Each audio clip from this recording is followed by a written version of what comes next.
Good morning. तो आइए छात्रों, अब सबसे संविधान में महत्वपूर्ण नागरिकता और मूल अधिकार है।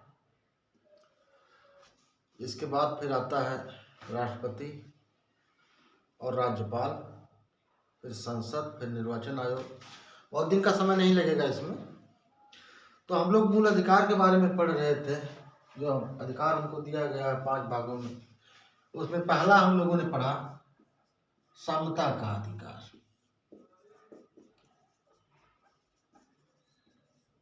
ये अनुच्छेद 14 से 18 तक था। अब दूसरा आता है स्वतंत्रता का अधिकार। ये अनुच्छेद 19 से लेकर अनुच्छेद 22 तक इसका वर्णन है कि आप किन किन मामलों में स्वतंत्र हैं। तो उसको देखिए कि आप किन किन मामलों में स्वतंत्र हैं, इसका वर्णन किया गया है अनुच्छेद 19 में। ठीक है, 19 को 2 भागों में बांटा गया, 19(1) और 19(2). 19(1) में क्या कहता है? 19(1) के क में कहता है, ये क का याद रखिएगा क्योंकि ये पूछ देता है। 19 के क में कहता है कि आप कोई भी सम्मेलन कर सकते हैं।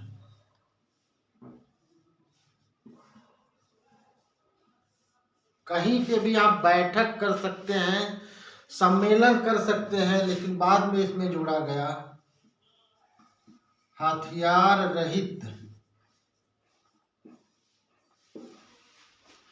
कोई भी सम्मेलन कर सकते हैं लेकिन वो हथियार रहित होना चाहिए। ठीक है, ऐसे होता ना, प्रदर्शन होता है। अभी आरआरबी का हुआ था तो सम्मेलन किए, लड़के जगह जगह प्रदर्शन किए, कर सकते हैं आप, वो आपका अधिकार है, लेकिन हथियार रहित होना चाहिए, हिंसक नहीं होना चाहिए।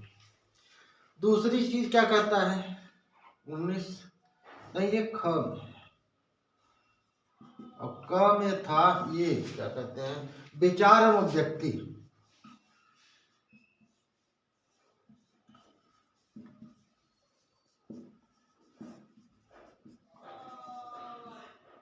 अभिव्यक्ति की स्वतंत्रता। आपको क्या है, आपके विचार जो हैं इस देश के बारे में, समाज के बारे में, सरकार के बारे में आप अपने विचार रख सकते हैं, बोल सकते हैं, भाषण दे सकते हैं उसका। ठीक है, तो यह विचार एवं व्यक्ति की स्वतंत्रता, इसी में भाषण की स्वतंत्रता भी आती है। किसकी आती है? भाषण। ग क्या कहता है? विचार अभिव्यक्ति किया आपने, सम्मेलन बुलाया, वही तो भाषण देंगे आप। ठीक है, तीसरा है कि समिति या संघ बना सकते हैं।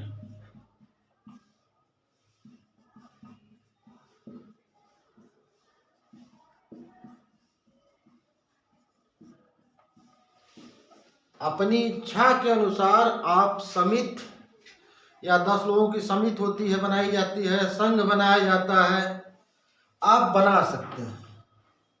ठीक है, आप चाहें तो एक नई पार्टी भी बना सकते हैं। यह किसमें कहा गया है? अनुच्छेद 19 के ग में।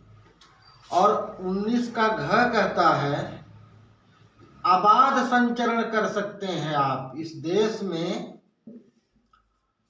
संचरण का मतलब होता है घूमना।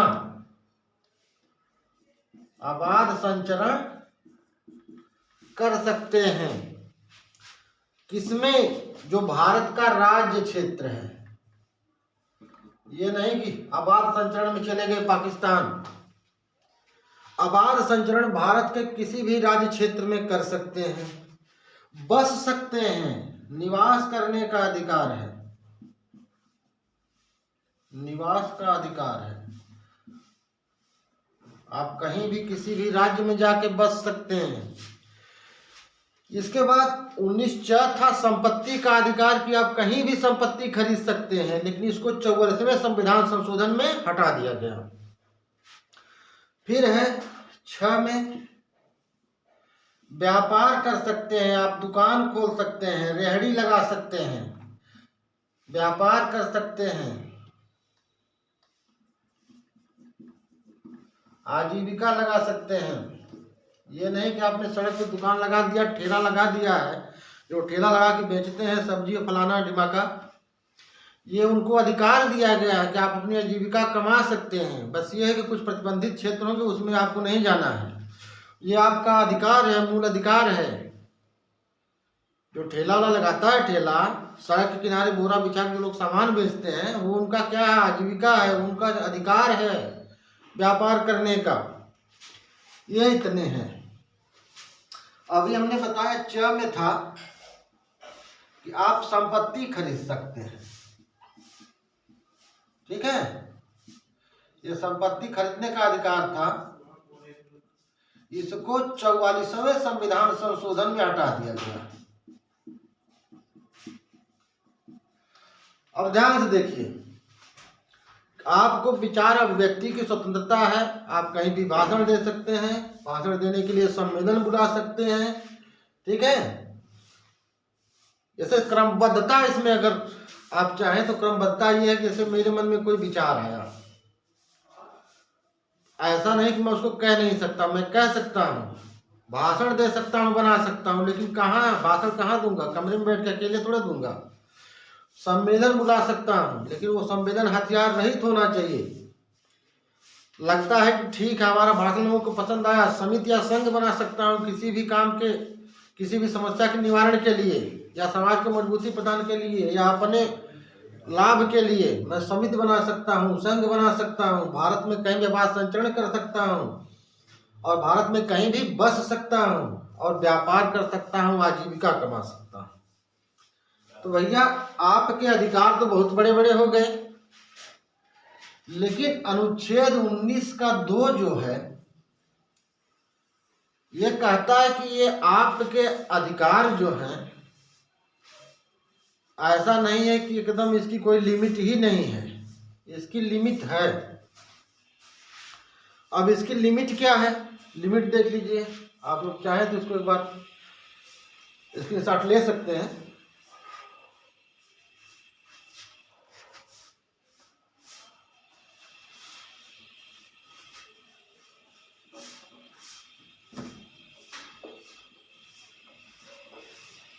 अब देखिए, अनुच्छेद 19 का 2 ये कहता है कि भैया आपको सारे अधिकार हैं। आप भाषण दे सकते हैं, सम्मेलन बुला सकते हैं, समिति संघ बना सकते हैं, आबाद संचरण कर सकते हैं, निवास कर सकते हैं, आजीविका कमा सकते हैं, व्यापार कर सकते हैं।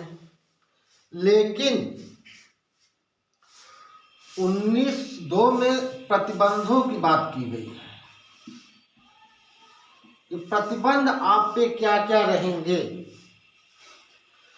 जैसे भारत की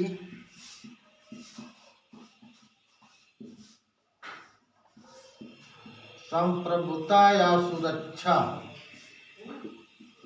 आपको इसको ध्यान में देना पड़ेगा। ये नहीं कि हम विचार और व्यक्ति की स्वतंत्रता है तो भारत को ही गरियाने लगे, प्रधानमंत्री को गरियाने लगे, राष्ट्रपति को गरियाने लगे, नहीं कर सकते।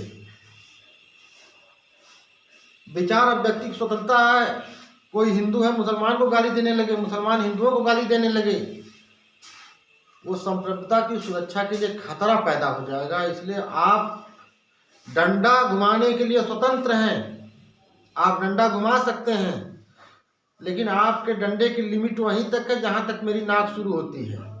अगर हमारी नाक से टच हुआ तो भाई फिर दिक्कत है, हमारी नाक के पहले तो घुमाइए डंडा आपको। तो भारत की संप्रभुता की सुरक्षा नहीं खतरे में डालनी चाहिए। दूसरी चीज है कि न्यायालय की अवमानना न हो उससे। पता चला न्यायालय ने, सुप्रीम कोर्ट ने कोई फैसला दिया, 10 लोग मिलकर गरियाने लगे, गरीब जज चोर है, ऐसा वैसा ये वो है। ऐसा अगर आप करते हैं तो न्यायालय की अवमानना होगी, या न्यायालय ने कोई चीज प्रतिबंधित कर दिया है कि इसके बारे में आपको नहीं बोलना है, तो आप उसके बारे में बोलेंगे तो क्या होगा, न्यायालय की अवमानना होगी। मानहानि नहीं होनी चाहिए। जैसे डंडा घुमाने वाला हमने बताया आपको, कि ठीक है हम स्वतंत्र हैं भाषण देने के लिए, हमारे विचार आपके प्रति, हमारे मन में विचार आ रहे हैं उसको कहने को स्वतंत्र हम हैं, लेकिन हम वहीं तक स्वतंत्र हैं जहां तक उसके सम्मान को ठेस न पहुंचे। कहने का मतलब गरियाने के लिए स्वतंत्र नहीं है भाई, ठीक है, उसकी मानहानि न हो उससे। तीसरा है कि भारत से मान लीजिए अमेरिका का बहुत अच्छा संबंध चल रहा हो, अब पता लगे भारत में जो विपक्ष के नेता हैं वो अमेरिका का राष्ट्रपति गरियाने लगे, ये भी नहीं है। आपको ये भी नहीं करना है। आपके जो विदेशी राज्यों से मैत्रीपूर्ण संबंध है, आपको उसको ध्यान में रख करके अपने विचार को अभिव्यक्त करना होगा। चौथा है शिष्टाचार और सदाचार, और लास्ट है अपराध उद्दीपन। शिष्टाचार और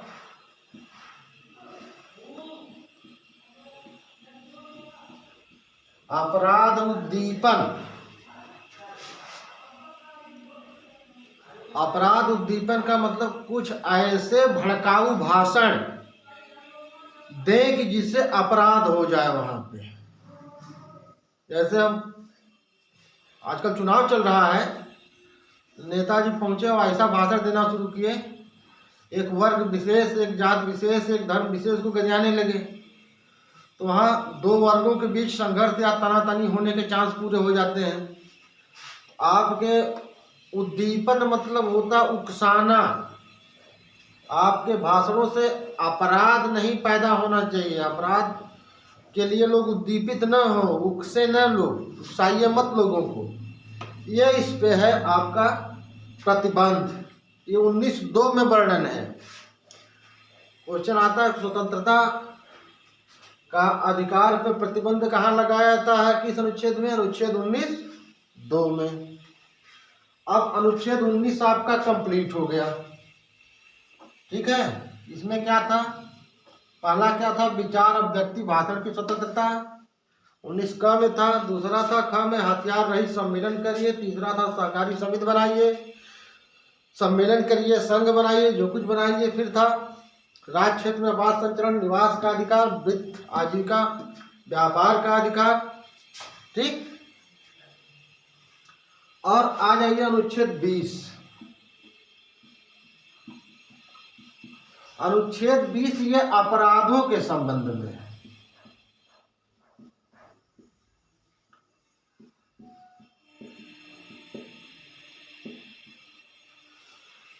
अपराधों के संबंध में अनुच्छेद 20 बात करता है। इसका उद्देश्य क्या है? क्यों अपराधों के संबंध में क्यों अनुच्छेद 20 रखा गया? इसका उद्देश्य यह है कि राज्य का मतलब कोई अधिकारी भी आपको मनमाने तौर पे दंडित न कर सके। कोई विधायक, कोई सांसद, कोई अधिकारी, डीएम, एसडीएम, दरोगा आपको मनमाने तौर पे दंडित न करे, उसके लिए, उससे बचाने के लिए अनुच्छेद 20 रखा गया, ठीक है। अनुच्छेद 20 में 3 व्यवस्थाएं दी गई। इसकी पहली व्यवस्था यह थी कि विधि भूतलक्षी नहीं होगी, ठीक है। भूतलक्षी दंडिक विधि,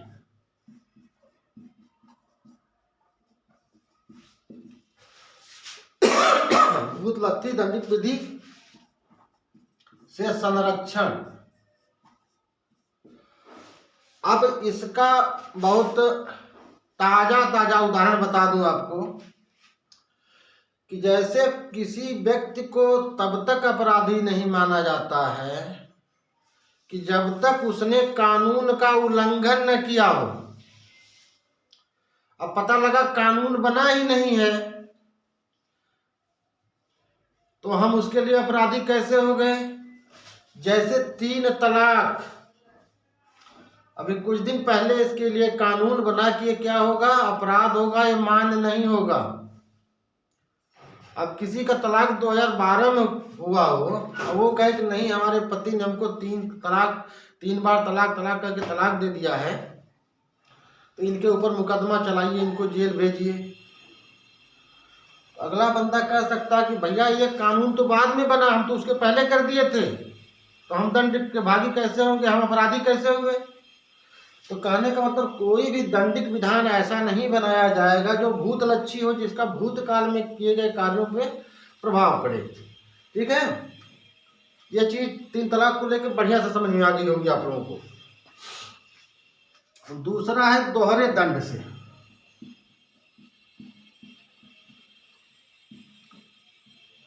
दोहरे दंड से क्या हो, आपका संरक्षण हो।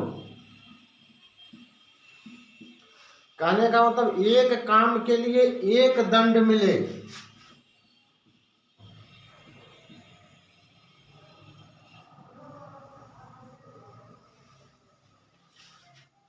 जैसे हमने किसी को पीट दिया, उसको 4 डंडे मार दिए, वो थाने में गया, FIR किया, उसने कहा भैया इन्होंने हमको मारा है, अब इनको कानून के तहत दंड दिया जाए। लेकिन मैं किसी स्कूल में टीचर हूं, या किसी बैंक में कर्मचारी हूं, या किसी भी संस्था में काम करता हूं, वो संस्था भी हमको निकाल दे, भैया आपने उसको पीटा था वहां पे, इसलिए आपको दंड दिया जाएगा। आपको इसलिए दंड दिया जाएगा कि आपकी नौकरी समाप्त की जाती है, आज से आप टीचर नहीं रहेंगे। ये तो दोहरा दंड हुआ ना उसके लिए। एक तो न्यायालय खुद ही उसको दंड देगा कि भैया आपने पीटा है तो 6 महीने कारावास आप जा झेलिए। दूसरा दंड उसको मिल गया, कहां से, अपने संस्था से मिल गया, वो सस्पेंड हो गया, टर्मिनेट हो गया।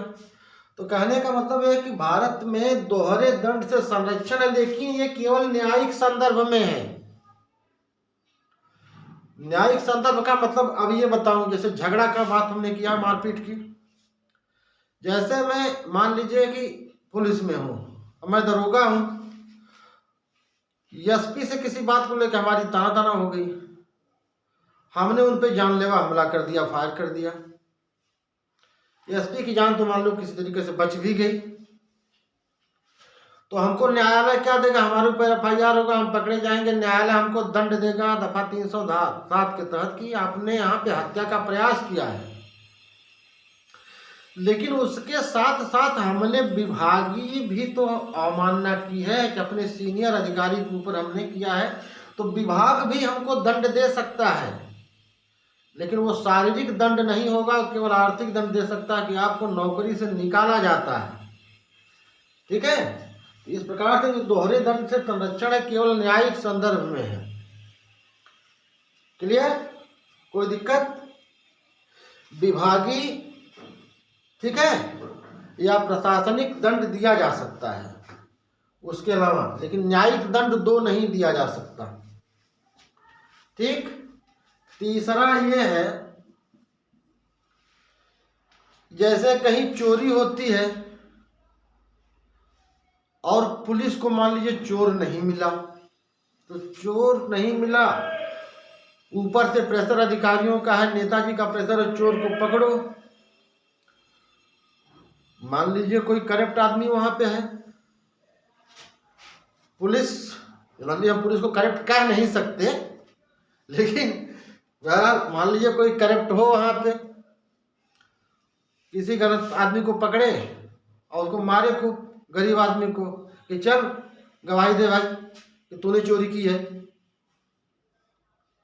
तो वो पुलिस के सामने तो गवाही दे देगा, लेकिन न्यायालय में जब जाएगा तो न्यायालय में उससे पूछा जाएगा कि जो आपने बयान दिया है, क्या पुलिस ने आपको डंडे के बल पर बयान लिया कि आपकी अंतरात्मा ने कहा, आप अपने खिलाफ गवाही दे रहे हैं? तब वो बताता है कि नहीं साहब, ऐसा हमने कुछ नहीं कहा था। पुलिस वहां चाहे जो कहती रहे, पुलिस का बयान एडमिसेबल नहीं होता है, वो न्यायालय में मान्य नहीं होता कि पुलिस के सामने उसने क्या कहा। न्यायालय में जो कहेगा वो माना जाएगा। उसको अपने विरुद्ध गवाही के लिए बाध्य नहीं किया जा सकता, अपने विरुद्ध गवाही के लिए बाध्य नहीं किया जा सकता। इसका फायदा भी उठाते हैं लोग। पकड़े गए नेताजी घोटाले में, न्यायालय से साबित हो गया, दंड झेल रहे हैं, आजकल जेल में हैं, लेकिन कहते हैं कि हमने नहीं किया ऐसा। वो अपने खिलाफ गवाही देने को तैयार ही नहीं होते हैं, मानने को तैयार ही नहीं होते, तो इसका फायदा भी उठाते हैं और इसका नुकसान भी है। तो ये क्या हो गया, पहली बात है कि कोई भी भूतलक्षी दंड नहीं दिया जाएगा। कोई भी कानून अपराधी तब माना जाएगा जब वर्तमान समय में वो कानून लागू हो। दूसरा है कि दोहरा दंड नहीं दिया जाएगा व्यक्ति को। और तीसरा है कि अपने विरुद्ध गवाही के लिए उसको मजबूर नहीं किया जा सकता है। ठीक है, अनुच्छेद 20 कंप्लीट, कोई दिक्कत नहीं इसमें है। आ जाइए फिर अनुच्छेद 21 पे। मजेदार चीज,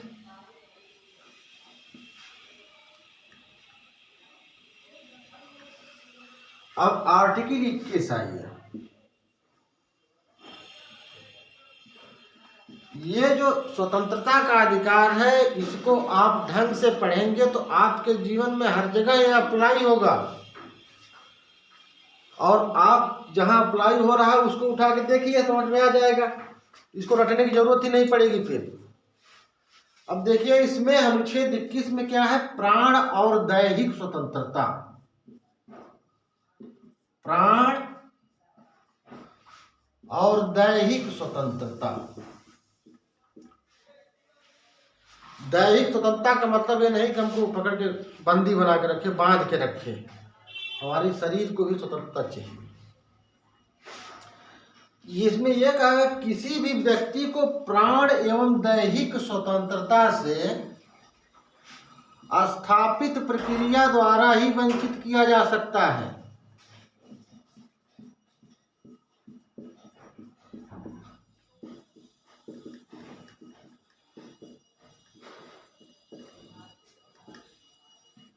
जैसे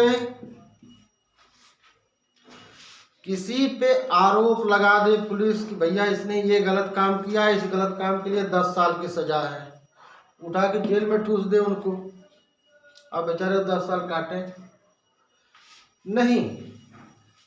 उनकी प्राण एवं दैहिक स्वतंत्रता है जब तक स्थापित प्रक्रिया का मतलब है, यही देखिए, यही है संविधान की किताबों में, यही है ट्रांसलेशन है। स्थापित प्रक्रिया का मतलब है दंड प्रक्रिया। कौन? वर्तमान वाली, जो वर्तमान में चल रही है।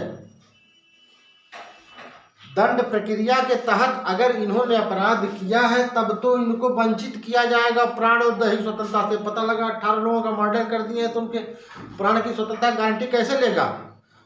उनको तो फांसी दी जानी तय है। ठीक है, इसी प्रकार से दैहिक स्वतंत्रता है।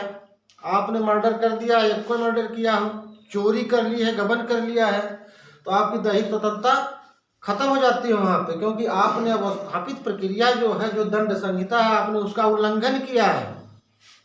ठीक, तो ये इसमें 3 इंडियन पीनल कोड, भारतीय दंड संहिता में, एक 306 है, एक 307 है, एक 309 है। जनरली आप लोग गांव में झगड़े वगैरह में सुनते होंगे कि भैया 306 लग गया, 307 लग गया, 309 लग गया। ठीक है, तो इसमें क्या है, 306 क्या है, प्राण एवं दैहिक स्वतंत्रता है। कभी कभी होता है, आप लोग अखबारों में पढ़ते होंगे कि फला अधिकारी था या फला कर्मचारी था, उसने आत्महत्या कर ली। उस आत्महत्या करने के लिए परिस्थितियां पैदा करने वाला जो आदमी है उसको दंडित किया जाएगा, और ये गैर जमानती अपराध है। ये अनुच्छेद 306 इंडियन पीनल कोड की धारा 306 के तहत है। और 307 में है कि किसी ने अपने प्राणघातक हमला आपके ऊपर कर दिया और आप बच गए हैं, तो हत्या का प्रयास का मुकदमा इससे होता है। ठीक है, इसी प्रकार 309 भी है। 309 क्या है, 309 ये है अगर आप खुद आत्महत्या करने की कोशिश कर रहे हैं तो क्या है, दंडनीय अपराध है, क्योंकि जीवन जीने के लिए होता है। बाद में इसमें सक्रिय इच्छा मृत्यु पे भी या निष्क्रिय, जैसे कोई भी बंदा है 80 साल की उम्र हो गई है, कोमा में पहुंच गया है और उसके कोमा से वापस लौटने की कोई गारंटी नहीं, तो उसको इच्छा मृत्यु की बात इसलिए बाद में जोड़ी गई। बहरहाल वो हमारे आउट ऑफ कोर्स है, उसका कोई मतलब नहीं है। आप लोग सीधे सीधे इतना जानिए, ये क्या है भैया, आत्महत्या के लिए परिस्थितियां पैदा करना, हत्या का प्रयास करना, और यह है कि आत्महत्या खुद अगर आप करते हैं, लेकिन यही एक दंड ऐसा है कि जो अपराध होने के पहले आपको दंडित किया जाता है, और अगर आपने अपराध कर दिया तब आपको दंडित नहीं किया जा सकता, आपको कोई न्यायालय दंड नहीं दे सकता। कहने का मतलब अगर व्यक्ति ने अपराध किया, आत्महत्या का प्रयास किया, वो मर गया तो कौन सा उसको दंड देंगे भाई आप, लेकिन प्रयास किया और बच गया तब तो उसको दंड का प्रावधान उसके लिए है। ठीक है, ये भी क्वेश्चन कभी कभी पूछ देता है, इसलिए हमने इसको बता दिया। ये अनुच्छेद 21 होगा। हाँ, ये और इसमें 86वें संविधान संशोधन द्वारा जोड़ा गया संशोधन कि 6 से 14 वर्ष के बच्चे जो हैं उनका भी मूल अधिकार है कि उनको शिक्षा मिले। अब यहां तक बात तो हो गई जो लिखा हुआ है। इंदिरा गांधी के समय जब संजय गांधी मरे तो उनकी पत्नी मेनका गांधी अमेरिका जाने के लिए उन्होंने अप्लाई किया, तो इंदिरा गांधी ने वीजे को रुकवा दिया। वो चली गई सीधे सुप्रीम कोर्ट कि यह विदेश यात्रा या निजता, जिसको कहते हैं एकांतता का अधिकार, वो कह रही मेरे जान को यहाँ खतरा है इसलिए मैं अमेरिका में जाना चाहती हूँ, और ये मेरा मूल अधिकार है कि मेरे प्राण और देह की स्वतंत्रता जहाँ होगी वहाँ मैं जा सकती हूँ, एकांत में रह सकती हूँ, मैं किसी से नहीं मिल सकती हूँ, हमसे कोई संबंध नहीं रखेगा। तो ये किसमें आ गया, एकांतता का अधिकार अनुच्छेद 21 में, प्राण और दैहिक स्वतंत्रता के तहत, और विदेश यात्रा का अधिकार भी इसी में आ जाता है। ये सुप्रीम कोर्ट का निर्णय था। अब अनुच्छेद 21 हो गया।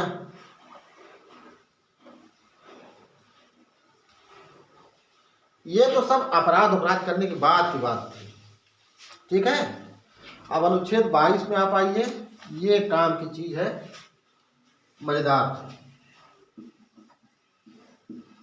मजेदार इसलिए कि ये जल्दी से याद हो जाएगा आपको, इसको याद नहीं करना पड़ेगा।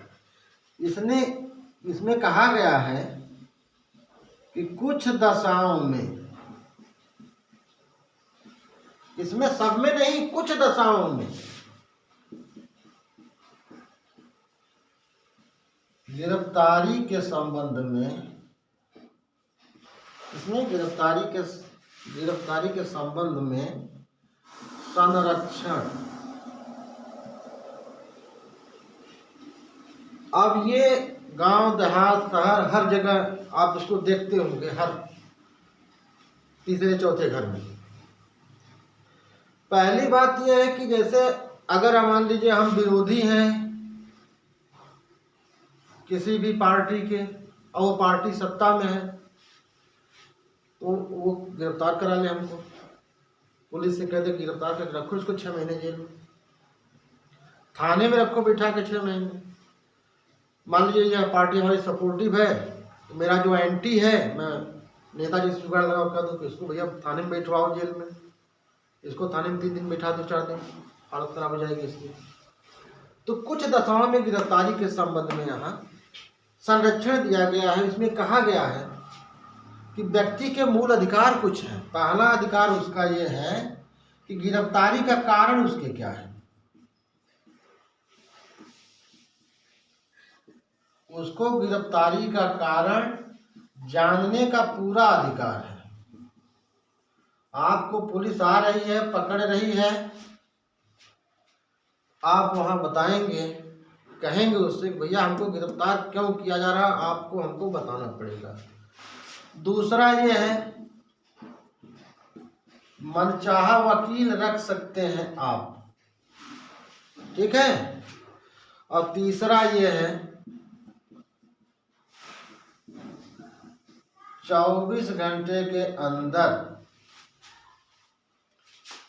पेश करना होता है।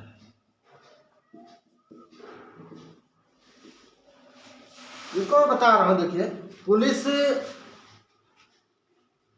ने अगर आपको गिरफ्तार किया तो आप उसका कारण चाहिए, मनचाहा वकील रखिए, और पुलिस आपको 24 घंटे से अधिक जेल मतलब कस्टडी में अपने नहीं रख सकती। इसमें देखिए दो चीजें होती हैं, एक होता है पूछताछ, दूसरा होता है हिरासत। इसको कहते हैं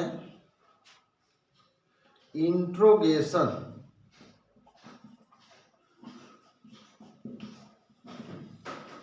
और इसको कहते हैं कस्टडी।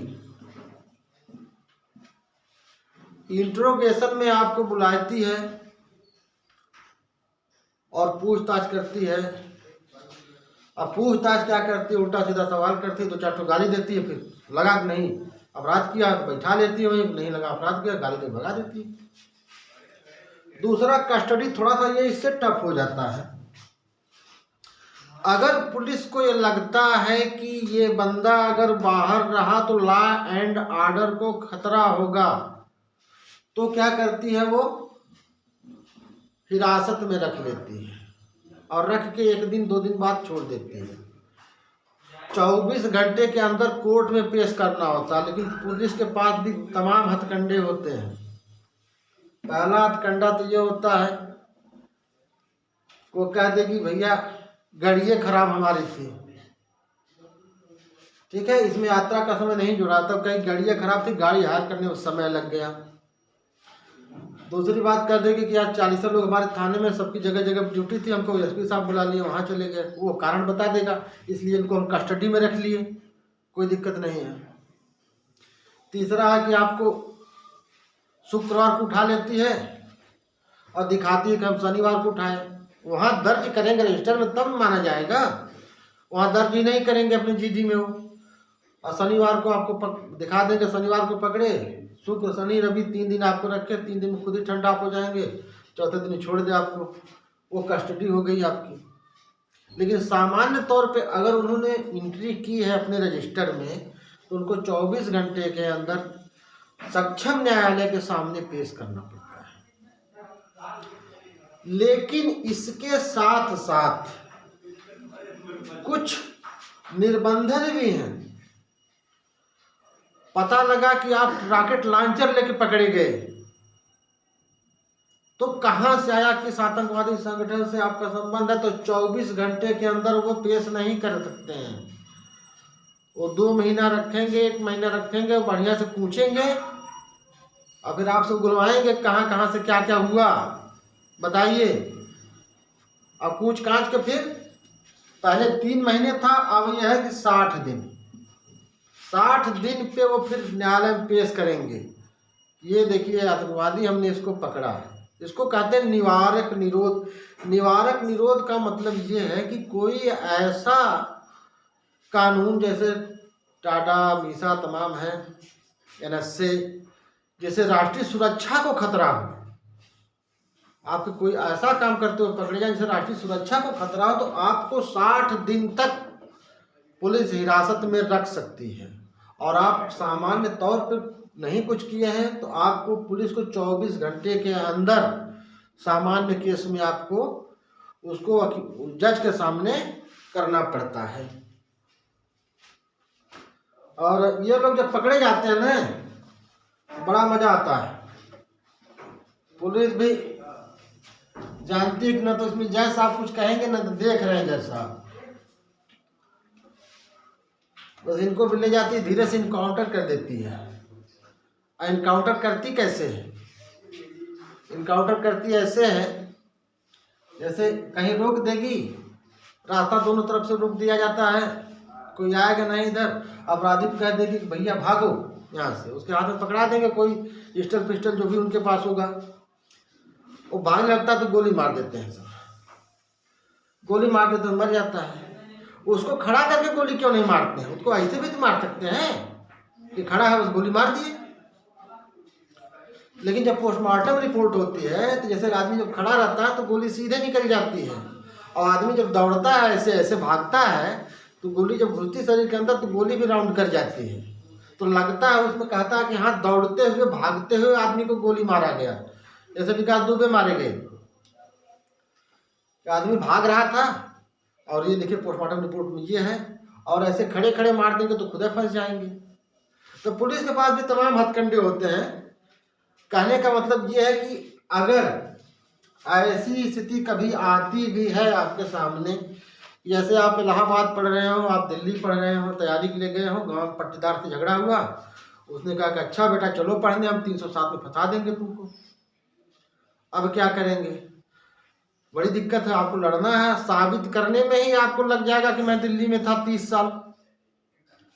उससे बेहतर तरीका आजकल आ गया है, जो पता लगे घर पे झगड़ा हुआ है, आप दिल्ली में बैठे हुए हैं, किसी डॉक्टर के यहाँ चले जाइए, ऐसे डॉक्टर के यहाँ जहाँ सीसीटीवी कैमरा लगा हो, वहाँ से जा कर के उनसे पर्चा वर्चा लिखवा लीजिए। एटीएम में चले जाइए, मंदिर में सीसीटीवी कैमरे लगे रहते हैं, मंदिर में चले जाइए दर्शन करने, या थोड़ा सा कैमरे के सामने आराम से खड़ा उड़ा होकर बाल वाल फेर उसके, मतलब हाँ हम ही हैं यहाँ पे। और फिर जाइए दरोगा जी दिखाइए, दरोगा जी आपने लिख तो दिया हमको, इसमें निरुद्ध कर रहे हैं तो ये देखिए ये डॉक्टर साहब का पर्चा है और फला फला डेट पे फला फला जगह में गया हूँ, फला फला जगह। या तो वो सब गलत है या तो आप गलत हैं, तो आपका काम बन जाएगा वहाँ पे। कहने का मतलब आप अपने अधिकारों को जानते रहेंगे तभी कर पाएंगे ये चीज़। तो ये हो गया आपका स्वतंत्रता का अधिकार। अब आता है तीसरा, शोषण से मुक्ति का अधिकार। किससे? शोषण से मुक्ति का अधिकार। मतलब कोई भी व्यक्ति या राज्य आपका शोषण नहीं कर सकता है, इसका अनुच्छेद 23 और 24 में वर्णन है। लेकिन ये वीडियो काफ़ी लंबी हो जाएगी, ये नेक्स्ट वीडियो में शाम को या फिर कल। और आप लोग बढ़िया से पढ़ते रहिए, आप लोगों ने पढ़ा होगा, मज़ा आया होगा आप लोगों को, इसी विश्वास के साथ धन्यवाद।